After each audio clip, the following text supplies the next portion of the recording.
Keith, it was not quite a week ago, but just on Sunday, you said, hey, we're going to have some prices kicking off for Yeah. this Sunday. And we certainly did. $48.40, $19.80, $29.80, and a $14.60 winner to start off Sunday. So It was well done, well. Mr. Yeah, Crystal Ball. I wish we would have had a little bit more of them.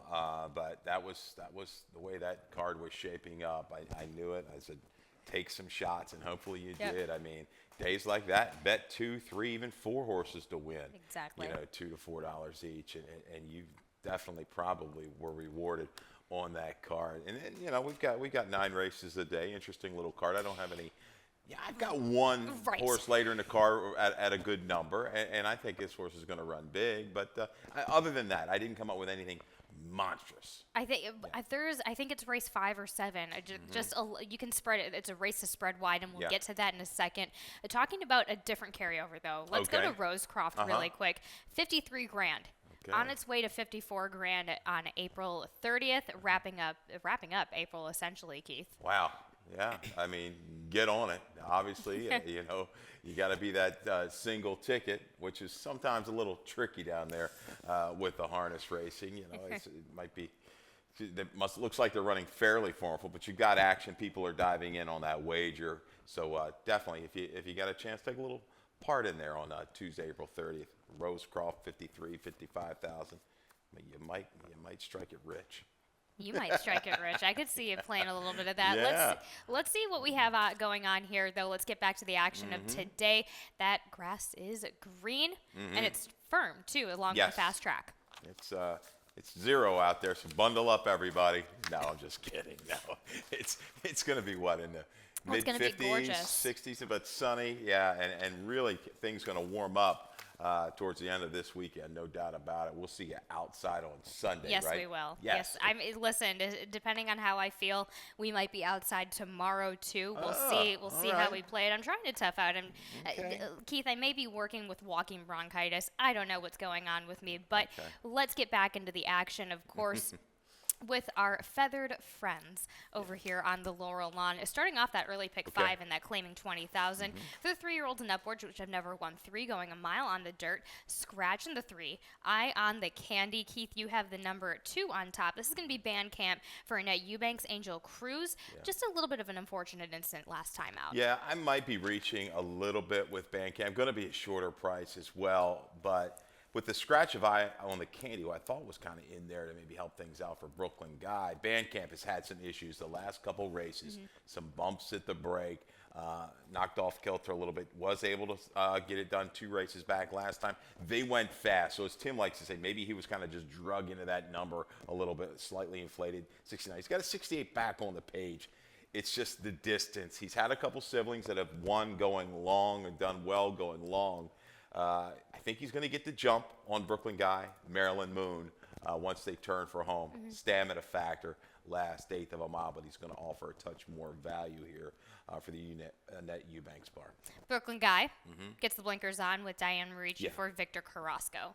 Yeah, this guy needs a little bit of focus. He's got some gaudy numbers a few races back, 78 buyer, 76 buyer, which is going to hammer this field if he can kind of come back to that. So just a little lackluster the last few, but still, even off of those numbers, he works. Doesn't have a ton of speed. Trying to bring a little bit more focus with these blinkers. 3 works since his last indicates he's on his game probably for a good effort today on a slight drop along with Maryland Moon. What about Langley Avenue? We have 15 to 1 underneath for Daniel McKenzie, who's shaping up to potentially have a good day at the track today. Daniel McKenzie. Very capable trainer. He had Toledo named, unfortunately. Yep. Injured. We'll see him soon. Yes. Back soon. But maybe that was just a little bit of a tell because his win percentage when those guys team up is very, very strong. Yes. Source has some speed on the go back. I know you got to go back to Timonium, but in a race kind of devoid, I would see this horse into the race early if he's right. And a protect move jumping up here to the 20. Keith, let's go ahead and take a look at your early pick 4. Okay. That does start off here in race number 2. Yeah, $24 ticket. And race 2, if you can add a few more, please do so. I thought this was a tricky race to get this early pick 4 started. I go 4 deep with 4, 5, 7, 8. 2 deep in races 3 and 4. 3, 6, followed up by the 5-6 in race number 4. Wrap it up. 2, 10, 11, 3 deep there in the 5th. We had a horse Loose Goose draw in, so take note of that. He will be a factor there in the 5th with Tori Alba. $24 early pick 4 ticket. There we go. Solid ticket there, and that starts in that starter optional on the turf. 5.5 on the Laurel lawn here. Scratch in the 9, prepare for takeoff. Nobody draws in. Keith, you have the number 4 on top. Olive Cat, hoping to just get a little bit of a break here for Mikey Gorham and Raul Mena. Well, it's a barn that it looks like you can trust for the last month and a half. They've been on a little bit of a tear. Yeah. So that kind of piques my interest. This 8-year-old mare has some back races on the turf that are very, very good. A little bit of improvement last time out, second off the break. I think maybe getting back to the preferred surface. You go back, keys up against a horse like Above the Limit. There's some speed in here. How far is it going to go? I think Olive Cat has the ability. I know she hasn't run, hit the board here in 4 tries over the Laurel turf course, but she's certainly capable. Even a 74 buyer puts her into the mix. That's going to probably win this race. I'm not saying she's going to run that figure, but I think if she's laying 3rd or 4th mid-turn, if Mena's just sitting there with a little bit of hold, she'll finish here and be a factor at probably a square number. No, I think she's going to come at a fair price, and I think she's worth it there for all the reasons that you mentioned, Keith. Let's talk about the number 7, Golden Cam, let's just not talk. Let's go ahead to that effort. Last out on the 9th of March. Yeah, I think. No, we're going to go on the go back. Yep, sorry. Go back to turf season in the fall, October 8th. Paper Mansion, right? This is the horse that's just kind of went on a little bit of a tear. I just think Golden Can, fresh positional speed and catching the right group. I mean, she ran against some very good starter types going back last year. Yes, she's 7 now, but I think looking how this race is going to set up, she's got to be poised, top of the stretch. I think she can bring a little bit of a finish against this group as well. And absolutely. And she was against Sasha Starr, who ran. Was that the race? Shasta Starr. That's my bad. Yeah. Won 6 in a row. Yeah. So I don't know which race that was on her tear, but definitely within reach. Getting back here on the turf today. Yeah, that's my bad. I said Paper Mansion. I can't even read him. It was Shasta Starr, the It's race all good. prior, but both of them very, very good, legitimate turf runners. Yeah. Let's talk about Cupid's Dream. Ricky Silliman, Angel Cruz came back for just a run in Tampa. I'm guessing just to get some race condition on this one, and returned back to the proper surface for her. Yeah, 5.5 just might be a little too short. So gonna need this speed things to heat up, get a little contested up front. Your top selection. So if you can throw this one into the pick 4, Go Chanel. It's another one, freshened up. She might have a little bit more positional speed than a Cupid's Dream and getting the jump on her. She intrigues me as well. I know Dan, I think he's got my man Larry Smith's horse on Hypnotizada. He's got a number on the, going back on a yielding turf course.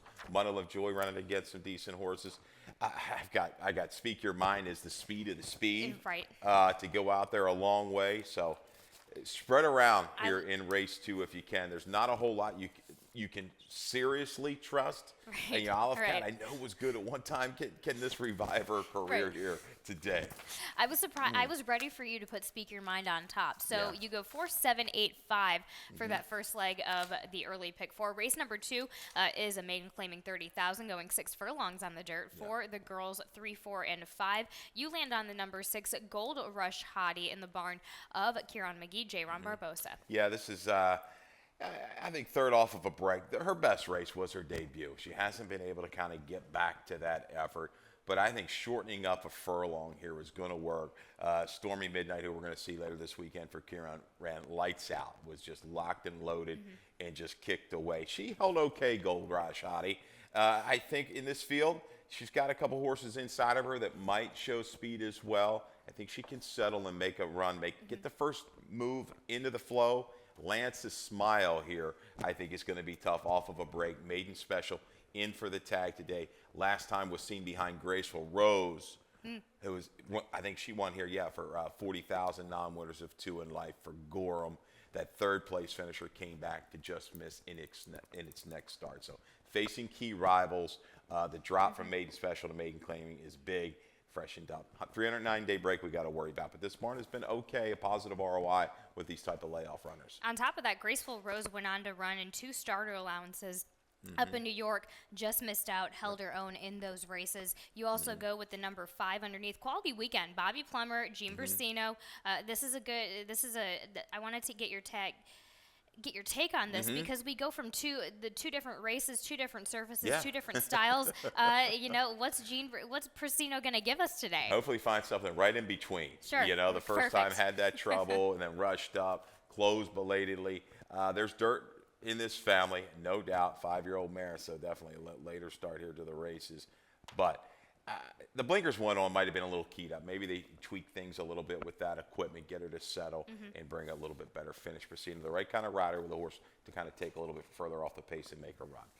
6-3-5-4 for Keith Fusel in race number 3. Race number 4 starts that Rainbow Pick 6. We have a carryover of it's going to be well on its way over 8,500 by the time we get to race number 4.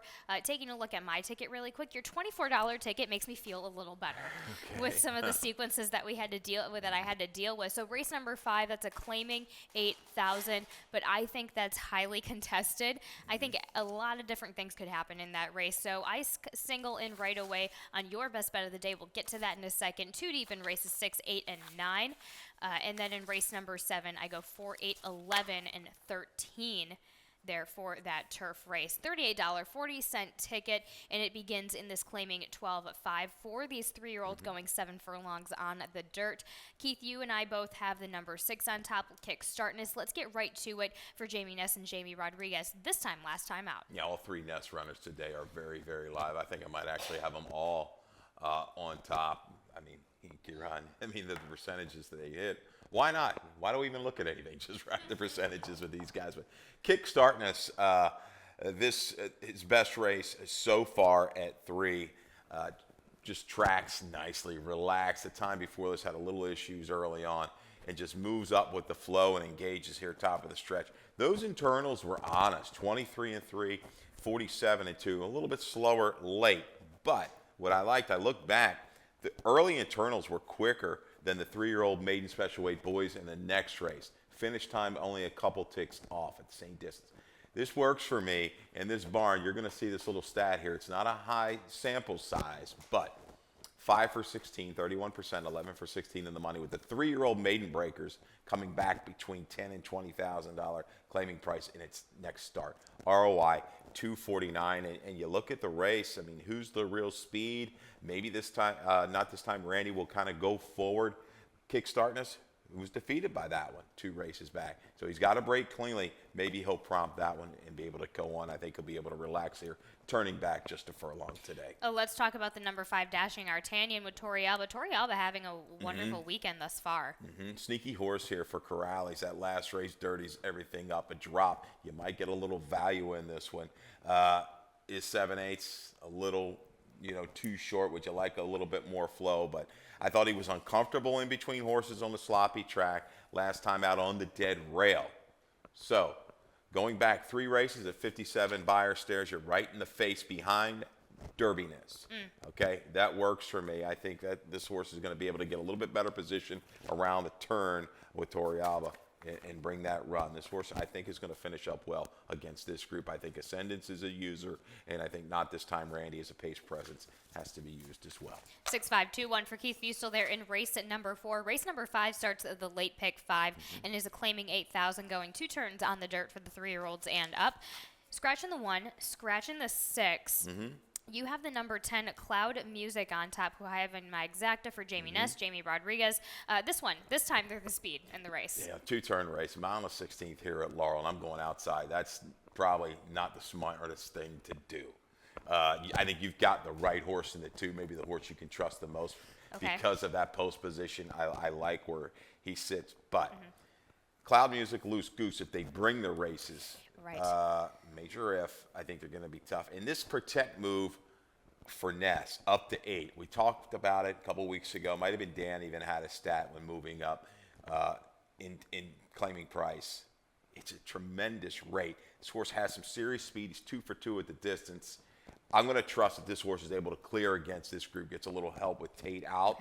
takes them a long way with J-Rod. Then you've got Loose Goose, who's going to have to maneuver a trip, doesn't quite have the speed as the horse just to his inside Cloud Music, but a good effort last time out, first time in this barn. A little bit of a move and kept churning to the wire. I think you'll see probably able to work inside, maybe be 3 wide the first turn, but he's kept the right company. That 4th place finisher of Lacey Gaudette's Fortune's Fool came back to run a real good number next time out. So I think this horse means business, but I think you can trust. Definitely formal order. I like the form he's held. Respect Billy Campbell, all the training he's done year in, year out. Doesn't have a whole lot of horses running anymore, but can do a job. This horse had the ability to beat Clubman. Clubman would be one of your favorites against this group. He'll sit. Ran very well despite a wide trip last time. I think he'll save some more ground, which will enhance his finish.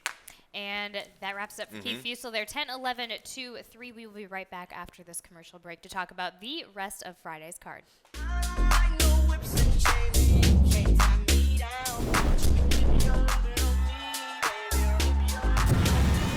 I'm vanilla, baby. I'll choke you, but I ain't no killer, baby. She 28, telling me I'm still a baby. I get love in Detroit like Skillet, baby. And the thing about your boy is I don't like no whips and chains, and you can't tie me down. But you can Young Jackaka. Get your tickets now, of course, for Preakness 149 there with Jack Harlow as your infield entertainment after the race. But let's get back to today's races here in our Jackpot Super High 5 carryover of $6,000 and $628 there for this 6th race for claiming 12-5 going 2 turns as well. Here for the 3-year-olds and up. Keith, you go with Hurrying Home, and I'm glad I was in between. It was really hard for me to get in between the 6 and a 5. So for Kieran McGee, Torrealba just having a little bit of unluck last time out. Yeah, this looks like an all or nothing type for me. We've talked about it. It goes in, reaches in, claims this horse for 12-5. That was a blowout win there. Just absolutely galloped. Slower internals, very, very relaxed up front, and just said, see you later. Called a tougher group first time against winners. Little trouble at the break. They went quick, 24-1, picked it up 47-2, and just had nothing left in the tank. Reported first-time gelding. I've checked. This is a positive move, positive ROI over the last few years for the McGee barn. He just missed with Abuelo Paps, a horse we liked at a good number a few weeks ago. So Hurrying Home, he's going to have to deal with Last Second Louis and maybe Prince Fire. I don't know if you can trust. He's going to be a real short price. But the way this barn's going, I'm going to take one shot with him. But don't leave out Verbier. I thought this horse ran okay last time. Pretty fast race, going the mile. Energy efficient, jumped up, won there off the claim for Silliman. He can bring a run because I do think this pace is going to be a little bit contested. Brasino, right kind of rider for this horse to just drop in. He's going to be able to do that with that speed to his inside. I think he finishes up better, second off the claim for Farrier, and the right kind of drop. And let's talk about Law of the Jungle really quick. James Sabelli with the blinkers off and Michael Sanchez on. Yeah, this horse has run a couple okay races. Ran a good race at Pimlico on the main track. Changes surfaces today. Would not be a surprise to make a run. I think he's going to need a little bit of help, though. Let's talk about that maiden special weight, though, in race number 7 as Keith Fusel goes 5-6 to 7 there.